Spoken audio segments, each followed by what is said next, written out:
Hi guys, I'm Kenya Brown. Welcome to Black Health 365. And March is National Colorectal Cancer Awareness Month, a time to focus on prevention, early detection, and treatment of colon cancer. While colorectal cancer has traditionally been seen as a disease affecting older adults, rates are rising in younger people, especially within the Black community. Now, African Americans are about 20% more likely to get colorectal cancer and about 40% more likely to die from it than most other groups. In fact, Black Americans under the age of 50 are twice as likely to be diagnosed with colon cancer compared to white Americans under 50. Now, screening plays a critical role in changing these outcomes. Colonoscopy remains the gold standard for colorectal cancer screening and is now recommended to begin at age 45 or earlier for those with a family history. Now, one of the most powerful benefits of a colonoscopy is that it allows doctors to remove precancerous polyps before they ever have a chance to turn into cancer. Now, joining us to break this down and talk about what we can do to stay healthy is Dr. Sapna Thomas, a gastroenterologist at University Hospitals. Hi, Dr. Sapna. Or Hi. Dr. Thomas, I'm sorry. That's okay. Okay. Hi. Hi, how are you? Oh, I'm great. But we're going to talk about this colorectal cancer, and we got to get people aware of this. So, what does early onset colorectal cancer mean? And why should younger Black adults be paying attention? Well, early onset colon cancer refers to patients who are diagnosed under the age of 50. And what we're seeing is increased rates in people who are under 50 compared to people who are older who have had screening, say what our old recommendation was starting at 50. So it's concerning that we're seeing younger and younger people, especially African American patients being diagnosed at younger ages. All of us, remember Chadwick Boseman, diagnosed at a young age. And that's what we would like to try to minimize. Now, why are Black Americans more likely to be diagnosed younger and later with colorectal cancer? I mean, it's a combination of factors. Sometimes patients are not willing to discuss the symptoms that they're having. They ignore them or are minimized by some providers. There may be limited access to healthcare, both in the primary care field as well as gastroenterology. And unfortunately, there remains a mistrust of the healthcare system that sometimes prevents patients from seeking access. Absolutely. Now, you mentioned symptoms. Now, what symptoms should younger people not ignore? So patients should pay attention to their bodies. And I always tell patients, you know your body better than anybody else. So changes in their bowel habits, whether they're seeing blood in their stools or on the toilet paper, if they're seeing changes in their habits, whether that be more diarrhea, constipation, or change in the size of the stool, going from normal to kind of thinner stools that are consistent. Abdominal pain that is worsening or changing, that's, things that they should talk to their doctors about and seek care. Absolutely. Now, if screening typically starts at 45, what should someone under 45 do to protect themselves?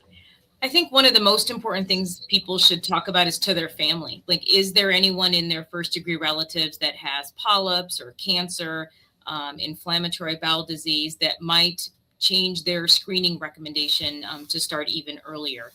I think that talking to their primary care doctor about, any new symptoms that they're having and seeking that care so that we can get them screened sooner than even that might be the national standard age. Now, are there foods or anything that you tell your patients to avoid if they're having, like, say you're having some symptoms, some things that aren't quite normal?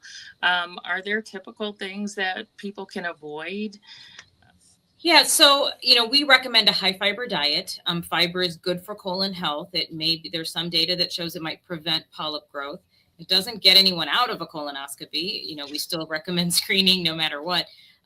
But being on a high fiber diet like the Mediterranean diet might help keep the stool softer and more regular where they might not strain as much. But still, if anyone is having blood in the stools, that is an abnormal finding, and they should seek care, because although it may be hemorrhoids, and that is very common to assume that any blood in the stool would be considered, secondary to hemorrhoids, it's still important to seek that care and make sure we evaluate it so we don't assume that it's coming from hemorrhoids only. Absolutely. And I must say that I did get the screening. Good. And it wasn't bad. Yes. It wasn't. I woke up after the procedure and I was like, well, why didn't they do it? Nothing happened to me. And they were like, yes, you are actually waking up from anesthesia. So right. So it was okay. We've made a lot of improvements in colonoscopy since it became available in kind of the 1970s. Our scopes are thinner. We use CO2 instead of air, so there's less bloating or discomfort. The anesthesia that you recommend, you mentioned, is better and more quick on, quick off medication to keep people sleepy and comfortable. And our preps have gotten better. There, everyone remembers the big old gallon that we still use that prep. It's still available. It's still safe to use.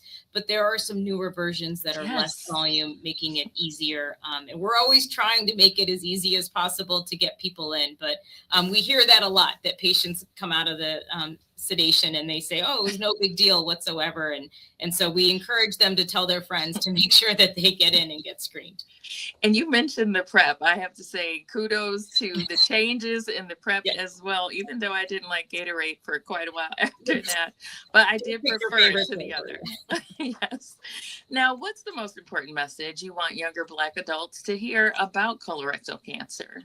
I think the most important thing is to listen to your body, to recognize when there's a change. If there's anything abnormal that you're concerned about, talk to your family to see if there's any family history of colon cancer that may require earlier screening for you or your siblings. And I think paying attention to any symptoms that need to be evaluated.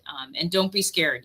We want what's best for everybody, and we want to get everyone screened. And, removing the polyp prevents the colon cancer down the road. So colonoscopy can prevent, we can actually cure colon cancer if it's found early enough. So it's one of the few cancers we can make a really big difference on. And so that would be my biggest takeaway to all patients.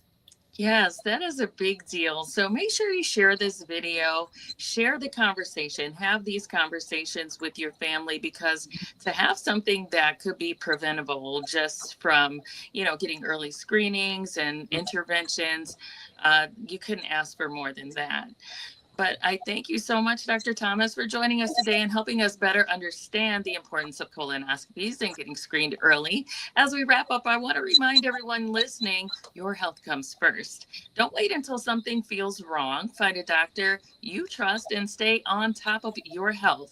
Call 216-770-3518 today to schedule an appointment. And to learn more about our Black Health 365 program, visit WZAKCleveland.com/BH365. Great. Thank you.